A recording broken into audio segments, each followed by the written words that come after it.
everyone today. Lynn won't be with me today. We thought we'd give her a break. I'd love to get your opinion on what you think about the two of us doing these type of videos, YouTube videos. My bride is a pretty articulate woman, and I'd really like to hear from you.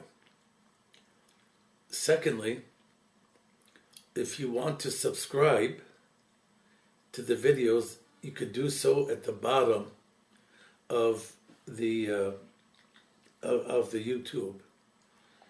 Thirdly, we are on the 25th of August. We're doing our first liturgy at Fort Huachuca. I've been giving the blessings of our Metropolitan Joseph to engage spiritually the soldiers at the army base. Now, we've been having difficulty, however. The chaplain said they don't have a budget. Although today the president signed the largest budget increase for the army in God knows how many years. So I don't know. And if you would like to make a contribution, you may do so by sending it to my address. Economos Antony Gabriel, 6202 North Via Tres Patos. That means 3 ducks.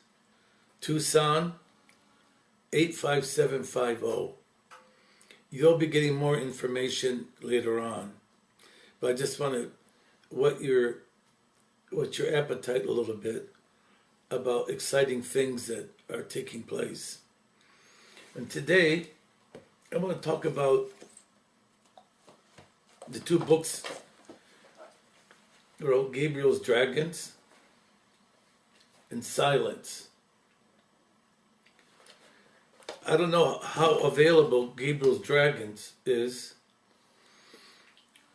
but Silence is available on Amazon. Now, why am I showing you this? I decided today that I'd like to talk about them a little bit.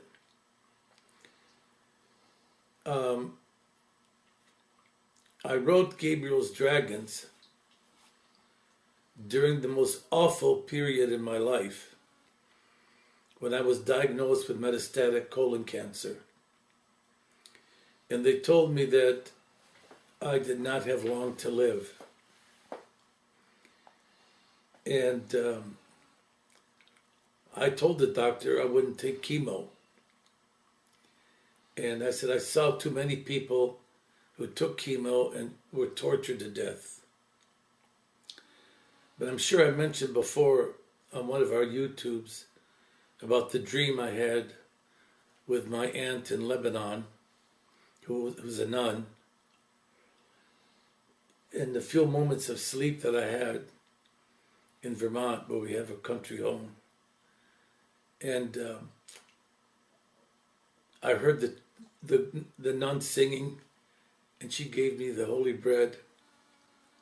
And about an hour later, somebody called me from Lebanon who attended that service and was bringing the holy bread for me to Montreal.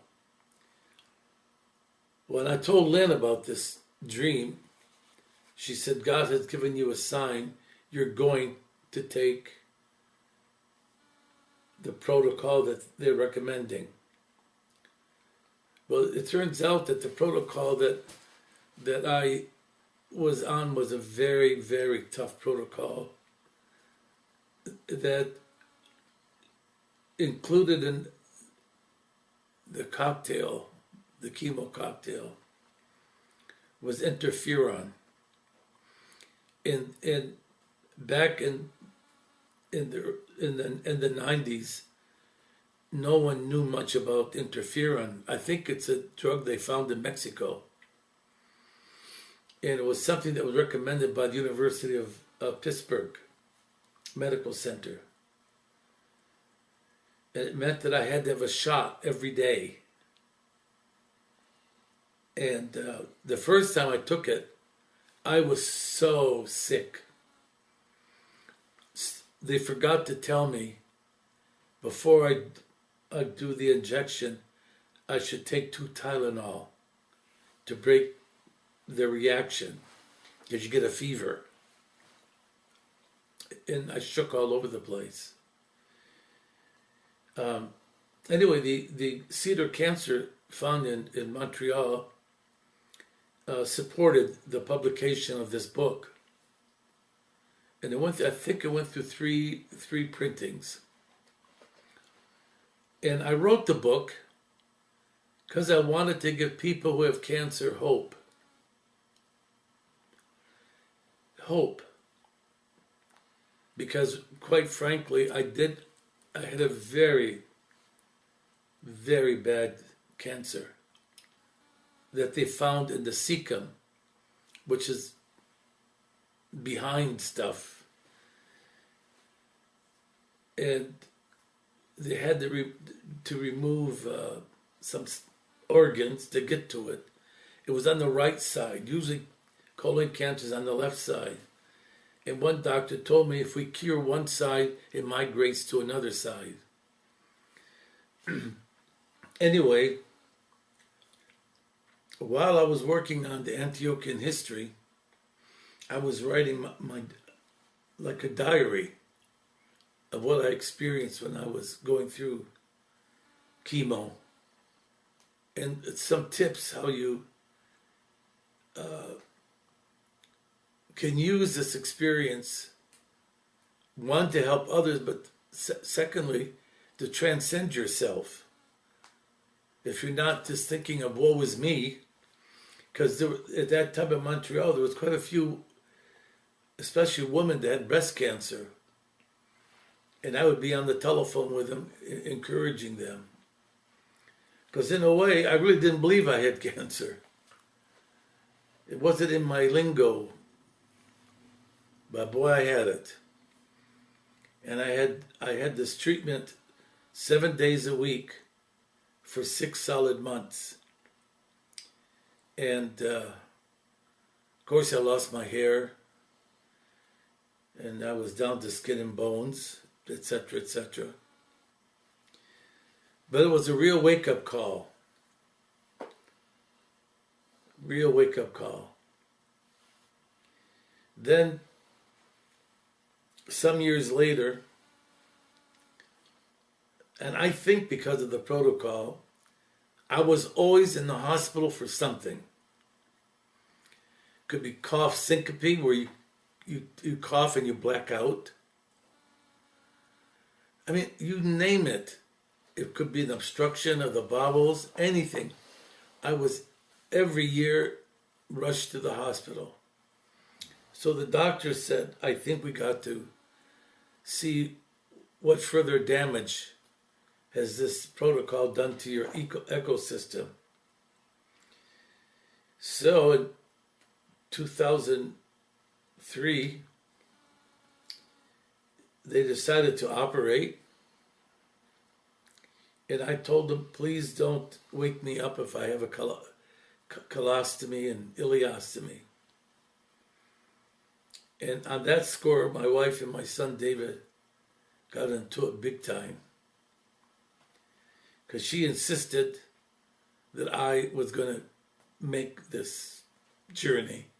And my son David, who I made him promise me, I don't want to have any mechanics. And so they got into it real big time. And the doctor was not especially hopeful when my blood pressure dropped to very dangerous levels. And they had to go back and operate. And during that time, even after I had that surgery, my ecosystem was weak. And I used to swim every day to try to build up my body. And during that course, again, I was rushed to the hospital. And I had pericarditis with water around the heart. And the doctor told me, he said, you're swimming in the Olympic pool. It's not a clean place. You cannot do that anymore. Because your body is subject to too many dangerous germs.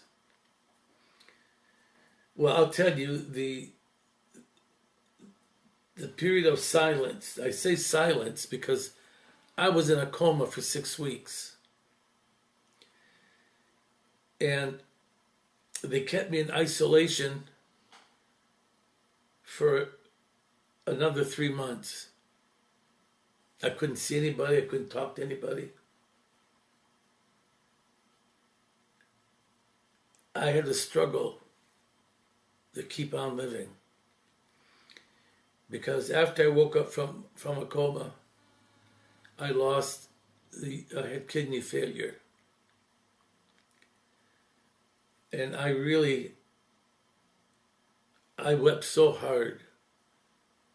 Not about the surgery, but when my kidneys failed. And I had to go on dialysis. And I was open from here all the way down to the groin area. You know when you stuff a turkey, they open it up and, well, that's how it was, or a chicken. And then I had the colostomy and the ileostomy. So I could never wash. And even when I was rushed back to the hospital because of infection of the dialysis deal that I had in my neck, they had to go to the jugular vein because they needed to get to my kidneys quickly. Well, I'll tell you what, this wasn't much fun. I could never convey to anyone how awful I thought cancer was bad. This was worse than the cancer. It was worse than the cancer. And when some people snuck in to see me, they told me, we understand you're on dialysis. Does that mean it's going to happen forever? I was so upset at that remark. So it made it more urgent not to see anybody. Because people would say some of the stupidest things to me when they got their way in. So some of the lessons learned from these experiences. And in between, we lost a granddaughter and a nephew under tragic circumstances. And again, people said the most ungodly. I don't know where they get these things from. I always told people, when someone is in a real dramatic health crisis, send a card with a loving note. You don't need to barge into the room. Because the less people are exposed, the more you're able to concentrate on healing. I remember once some of the doctors said, how many mothers and fathers do you have? Everybody would tell them, but I'm his mother, I have to go in and see him. And they'd make odd comments. Oh, my brother died of colon cancer, or kidney failure, any number of things that were disturbing. So I try to caution people when somebody's undergoing something really hard. And when my nephew died, and my granddaughter died, some people say, oh, God has another angel. I said, God doesn't need another angel. What would you say that for? We want our angel here, not there. How could you say that about a 9-year-old girl or 27-year-old young man? And I had that experience with I had that experience when another young man died suddenly, and this lady sat in the living room and very cavalierly said, oh, he's gone on to another place. And the mother said, what place? His place is here with me, his mother and his father. And later I met those people and I said, why would you say such a dumb thing? He's in a good place. We know he's in a good place. But why would you say that for? No parent wants their kids anywhere else but from right by them. So you learn that you got to learn what to say to people. If you go to a funeral home and you look and say, oh, doesn't she look nice? No one looks nice dead.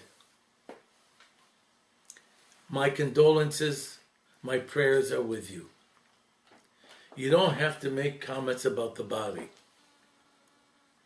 And that's the same thing with someone that has an illness. And right away you tell them that someone died from that illness from your family. Thank you very much. You really gave me a lot of encouragement. So one of the lessons is people have to learn how to communicate when someone is going through a crisis like I went through. Number 2, you have to learn about life's lessons. None of us escape suffering. And there's no personal growth without having suffered. Suffering molds the soul. You know, in the Epistle of St. Peter, he talks about the fire that melts away the gold so that you could see it purely. Suffering is a fire that melts away the humanness in your persona. So all what remains is what is divine in your heart and in your soul.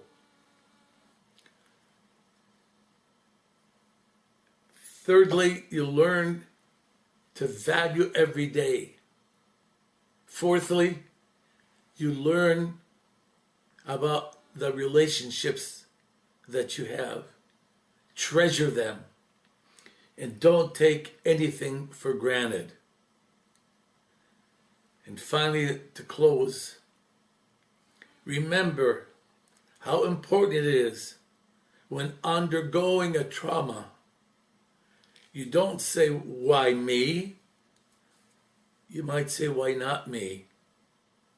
And just talk to God in a conversation, asking Him to give you the grace and the love to carry on so you don't become a bitter soul by blaming someone or God. God does not inflict suffering on us. It's our humanity that causes the grief in our body and soul. It's a time to turn your face to God and let God speak to your heart. That's one of the major lessons out of suffering. Thank you and God bless you.